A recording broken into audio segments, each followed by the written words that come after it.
కమలావతి బృందావనం రమణీయం. ఔషధ, పండ్లు, కూరగాయలు, ఆకుకూరల మొక్కలు, తీగ జాతులు అత్యధికం. చల్లదనం, ఆహ్లాదకరమైన వాతావరణం కలిగి ఉంటది. జెవి రత్నం, వ్యవస్థాపక కార్యదర్శి, గ్రీన్ క్లైమేట్ టీమ్ ఎన్జిఓ. కమలావతి బృందావనం రమణీయం అని గ్రీన్ క్లైమేట్ టీమ్ ఎన్జిఓ వ్యవస్థాపక కార్యదర్శి జెవి రత్నం అన్నారు. వనమాలి, సిటిజీ సంస్థల ఏరియా అడ్మిన్లు శనివారం సాయంత్రం 6 కమలావతి బృందావనంలో నిర్వహించిన ప్రకృతి కార్యశాలలో రత్నం పాల్గొని మాట్లాడారు. ఇంటిపై కప్పు మీద ఉన్న మొక్కలు అందరికీ కన్నుల పండువగా దర్శనమిచ్చాయి. సపోటా, దానిమ్మ, నిమ్మ, నారింజ తదితర పండ్లు నోరూరించాయి. ప్రధానంగా ఔషధ, పండ్లు, కూరగాయలు, ఆకుకూరల మొక్కలు, తీగ జాతులు అత్యధికంగా ఉన్నాయి. ఇంత మెండు వేసవిలో అక్కడ ఉన్న ఆహ్లాదకరమైన వాతావరణం, ఆరోగ్యకరమైన గాలి, చల్లదనం అందరూ ఆనందానుభూతి పొందారు. ఈ కార్యక్రమంలో ప్రాంతీయ అడ్మిన్లు కవిత, లలిత, జ్యోతి, ఉషారాణిలు మాట్లాడారు.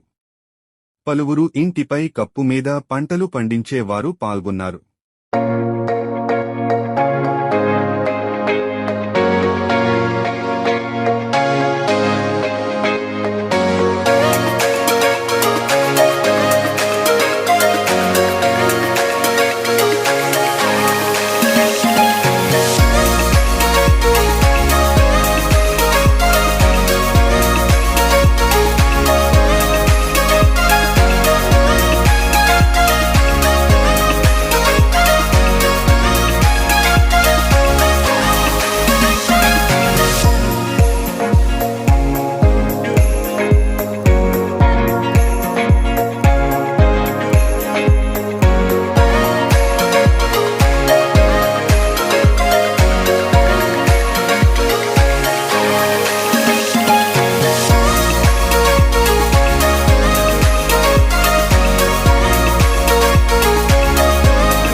కమలావతి గారి గార్డెన్లో ఉన్నాము. ఏదైతే వీళ్ళ ఇంటి గారి చూస్తే 15 ఏళ్లుగా పెంచుతున్న వీళ్ళ గార్డెన్లో అన్ని రకాల పండ్ల జాతి మొక్కలు పెంచుతాం. ఆ పండ్ల జాతి మొక్కలు కాయలు కాయటం, పండ్లు అవ్వడం చాలా ఆనందదాయకంగా ఉంది. ప్రధానంగా సపోటా, నిమ్మ, నారింజ, దానిమ్మ ఇలా చాలా రకాలు పెంచుతున్నారు. అలాగే కూరగాయలు, ఇక్కడ ఏదైతే మనం స్తంభం తోటకార ఎరుపు రంగు అనుకుంటున్నామో అది ఇక్కడ కూడా ఉంది.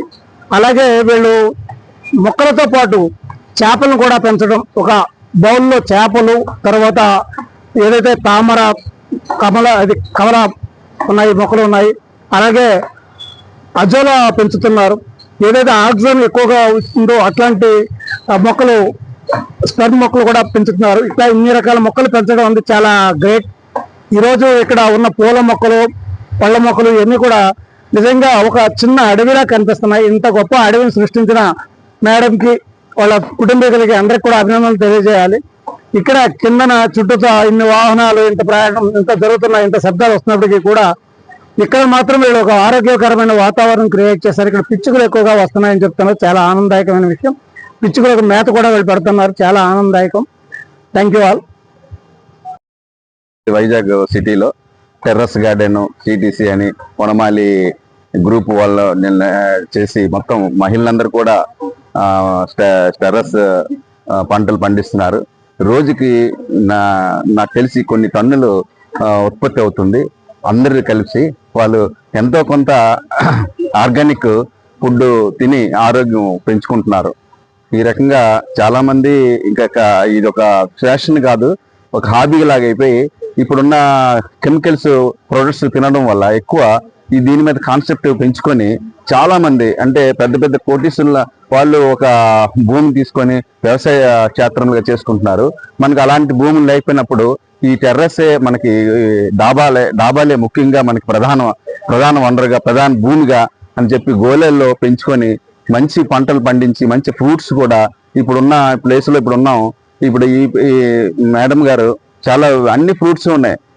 దానిమ్మ ఉంది, నిమ్మ ఉంది, తర్వాత అన్ని రకాలైన ఫ్యాషన్ ఫ్రూట్స్ ఉన్నాయి, సపోటా ఉంది, అండ్ కాయగూరలు కూడా అన్ని కాయగూరలు పండుతాయి. వాళ్ళకి అసలు ఇంటికి సరిపోయిన కాయగూరలు వాళ్ళు పండించుకుంటున్నారు. దానివల్ల ఆరోగ్యంగా జీవించడం జరుగుతుంది. నెక్స్ట్ వాళ్ళు ప్రతిరోజు వాళ్ళకి ఒక ఏజ్ అని తెలియకుండా ఒక మానసికంగా అయిన ఆనందంతో ఈ గార్డెన్ పెంచుకోవడం, నెక్స్ట్ తద్వారా సమాజంలోన మనం మంచి కాయగూరలు పండిస్తున్నాం, మనం తింటున్నాం, మన ఆహారం మనం పండించుకుంటున్నాం అని చెప్పి ఇది చేయడం వల్ల ఆరోగ్యంగా చాలా మంది ఇంప్రూవ్ అవుతారు. దీనివల్ల నాకు తెలిసిన విషయం, నాకు కొంచెం చిన్న జ్ఞానంతో నేను కూడా ప్రారంభించాను. ఒక 5 years అయింది కొంచెంగా. అంత నాకు ఏజ్ అయినా కూడా మెట్లెక్కలే. ఎండాడ ఇన్ఛార్జ్ కవిత. నేను మా ఎండాడ గార్డెనర్ అయిన కమలావతి గారు వాళ్ళ హౌస్కి వచ్చాము. చాలా అందమైన బృందావనం అని పెట్టినందుకు ఇది అందమైన బృందావనం అండి. పూల మొక్కలే పెంచుతారు, కొంతమంది పళ్ళ మొక్కలే పెంచుతారు. మేడం అన్ని కవర్ చేస్తున్నారు, పూల మొక్కలు, పళ్ళ మొక్కలు అండ్ యాజ్ వెల్ యాజ్ మంచి వెజిటేబుల్స్ కూడా చేస్తున్నారు. సార్ చెప్పినట్టు ఏంటంటే కాంక్రీట్ లైఫ్ లో ఉన్న ఒక అందమైన బృందావనంలా ఉంది. వీళ్ళ ఫ్యామిలీ తనకు సపోర్ట్ చేయడం, తను ఇంత మంచిగా పెంచడం, తను మా గార్డెనర్ అవడం మా అదృష్టం. Thank you. చెట్టు అని కూడా అంటారు. సెమి సమైతే పాపం సెమి శత్రు వినాశన అర్జునస్య ధనుర్ధారి రామస్య ప్రియ దర్శనము. ఇది మనం దసరాలప్పుడు దీన్ని పూజిస్తాము. ప్రతి ఆకుని మనం బంగారంలో భావిస్తాం. ఇది మన గార్డెన్స్ గ్రూప్ లో ఉండడం చాలా విశేషం. And I have come to stay in Visakhapatnam for a few years. So I'm taking care of my apartment common area, and through this gardeners group I've got great support in procuring manure and other things and other questions which I have in my mind since I'm almost a beginner. And after coming here I see so much of hard work and such how the place has been converted in such green place and beautiful place, and so much hard work involved. I really got motivated over here, and I love my new friends over here. And Usha ji has been a great support to me for various things. I trouble her whenever I need something regarding gardening, and she supports me for the supplies also. And I would wish to take part more and more in such visits, because it's really like a happiness feeling. And I'm a hobby gardener. I really love to do gardening, and whatever I can contribute to the mother earth, I would like to do that. Thank you.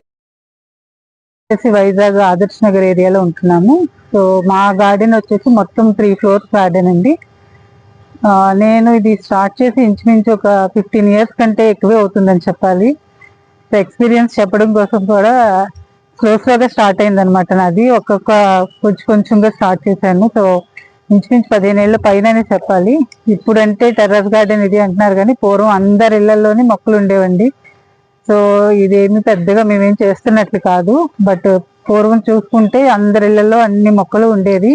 ఇల్లు అంటే ఇంకా ఇలాగే ఉండాలండి, ఇంటి చుట్టూ మొక్కలతోనే ఉండాలి. మనం రాను అవన్నీ వదిలేసి వచ్చేసాము.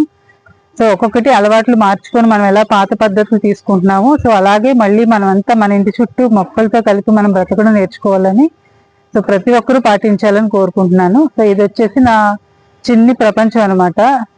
ఎప్పుడైతే మనం మొక్కలతో మమేకమై ఇలా చుట్టూ హ్యాపీగా గ్రీనరీగా ఉంటుందో మనకి వేరే వ్యాపకం అనేది ఉండదన్నమాట. సో ఇంకొక విషయం, చాలా మంది మదర్స్ ఫేస్ చేస్తున్నారని నేను అనుకుంటున్నాను. ఎస్పెషల్లీ నేనైతే ఫీల్ అవుతాను అనమాట. ప్రతి ఇంట్లో ఒక్కొక్క పిల్లలు లేదా 2 పిల్లలు ఉంటున్నారు. సర్టెన్ ఏజ్ వచ్చిన తర్వాత స్టడీస్ కోసం వాళ్ళు ఏదో ఒక ప్లేస్కి వెళ్ళిపోతారు మన వదిలేసి. సో అప్పుడు ప్రతి పేరెంట్ ఒంటరితనం ఫీల్ అవుతారండి. సో మీరు ఇంకొక ఫ్రెండ్నో లేకపోతే ఇంకెవరితోనో మీరు వెళ్ళి ఫ్రెండ్షిప్ చేయండి, అలా ఒక స్టేజ్లో మిమ్మల్ని వదిలేసి వెళ్ళిపోతారు. మీరు ఒక మొక్కను పట్టుకోండి, మీరు ఉన్నంతకాలం మొక్క మీతో ఉంటుంది. సో గార్డెన్ అనేది మీరు ఓపిక ఉండి హాబీగా చేసుకోగలిగితే మీరు ఉన్నంతకాలం మీతో ఉంటుంది. ఎప్పుడు ఎవరికి ఒంటరితనం ఉండదండి. మానసికంగా ఆరోగ్యంగా ఉంటాము, ఫిజికల్ గా కూడా ఆరోగ్యంగా ఉంటాం అన్నమాట. సో ఇంకా వేరే ఏ వ్యాపకం ఉండదు. ఏదో సినిమాకి వెళ్ళాలి, అక్కడికి వెళ్ళాలి, లేదా వాళ్ళు ఇలా ఉన్నారు, ఎలాంటి ఆలోచన ఉండదు. సో హ్యాపీగా ఉంటారు. సో నేనైతే ఇవన్నీ నేను నా అనుభవంలో నేర్చుకున్నవన్నమాట. ఎవరికొకరికి ఉపయోగపడుతుందని చెప్తున్నాను. సో ఏమైనా తప్పులుంటే మళ్ళీ